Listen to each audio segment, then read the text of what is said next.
Good afternoon and welcome to Nasdaq Trade Talks. I'm your host, Jill Malandrino, Global Markets Reporter at Nasdaq.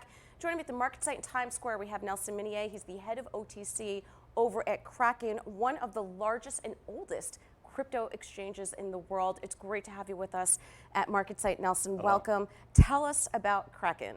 Yeah, Kraken is one of the oldest, as you mentioned, one of the oldest crypto exchanges. It was started in 2011, which is pretty remarkable considering that the first blocks of Bitcoin were mined in 2009.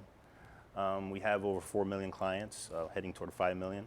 The expansion has been incredible. I mean, I just started, going on 2 years ago, and we've gone the number of employees have gone 4x. I mean, we've gone from under 200 to over 800. It's just a great place to work. It's a youthful spirit.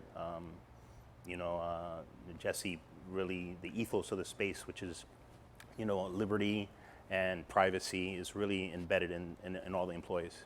All right, so now you come from trading desks, the big banks, JP Morgan, Citi, Yep. Credit Suisse. Why make the switch to crypto? Wall Street ain't what it used to be. Oh, I know. The first 15 years I was on Wall Street, it was fun. And I was very fortunate. I started in the CDS market, which feels very much like crypto, where you had, you started off and like, what is this thing? You have a lot of financial innovation, a lot of thinking. And you're doing 1 or 2 trades, and all of a sudden, more and more people are talking about it, more and more people are interested, and there's all this innovation going forward. And all of a sudden, you're doing 200 or 300 trades a day, and you're having trouble keeping up. And it feels very much like that. There's a lot of energy, a lot of enthusiasm about this product and where it's going. All right, now Jackson Hole taking place this week. That's really where the center of conversation's been around. You're seeing progress in blockchain and crypto in Wyoming. Especially in Wyoming. Why do you think that is? I think the cowboys, they really like, good fences make good neighbors. And, they're all about, having their own money and, emancipating their wealth from banks in the state. And I think that, people like former Wall Street people like Caitlin Long is, championing a lot of new laws, and they're embracing regulation there. So there are new laws that, segregate your assets and, deal with crypto taxes, and I hope it's the blueprint for states in the future, because what they're doing is so progressive, and I think they're going to end up getting a lot of the crypto businesses heading that way and leaving other states because they're so progressive and embracing it, and I think that what they're doing is very smart, and I hope it continues. All right, so it's interesting. We've had a volatile equity market over the past month or so. Starting to hear a little bit of rumbling with cryptocurrency becoming almost a safe haven asset because it doesn't have that exposure to the global monetary policy restrictions like fiat does. Yeah, safe haven asset, I think it's a little early for that. Right. I think it's still one of the most volatile assets on the planet. We just dropped, from, 10,800 to 10,000 in a few blinks. So I'm not so sure that, it's a safe haven asset yet, but I do think it's starting to act like one. I think that portfolio managers are starting to come in slowly. And when the market is getting shaky, you saw Bitcoin rise, and we didn't see that before. It was traded like a risky asset. So, but I think it's still a little early to call it a safe haven, but we're heading that way for sure. I would agree with you because the action that we saw at the end of July and basically for most of August, it was really interesting to see that correlation. Yeah. It was the first time I remember seeing it like that.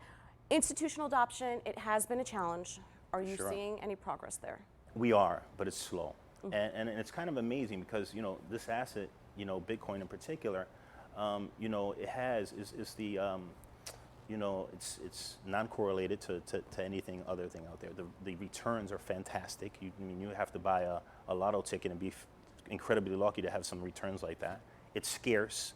There's 21 million of them. The 18 million of them, pretty close to 18 million have been mined. More have probably been lost than are to come over the next 140 years. It's liquid. It's youthful. Like, there's 800 employees. I'm probably top 5 oldest guy, and I'm not exactly in a walker. It's like the holy grail of portfolio management. I'm still shocked that you don't see more portfolio managers coming in. But you have some mavericks and some savvy hedge funds coming in and starting to recognize the potential of this thing. So I think it's going to be one of those things in a blink that everybody's going to start chasing it once they figure out what it is. Once they get past, it wastes too much electricity. Well, do the homework. Does it really? What is it really doing? It's only used in the black market. Really? Not really. I see big things coming for Bitcoin in the near future, and it's one of those things where I think we're going to get to a tipping point, and then people will start chasing it. Yeah. But That being said, to answer your question more specifically, we're starting to see the Mavericks and the savvy guys really start getting in now. Yeah, especially as managers are looking for other ways to generate alpha. Yeah. So, I mean, they're trying to find it somewhere. Yeah, whether it's exactly. data-driven, whether it's cryptocurrency driven. Yep.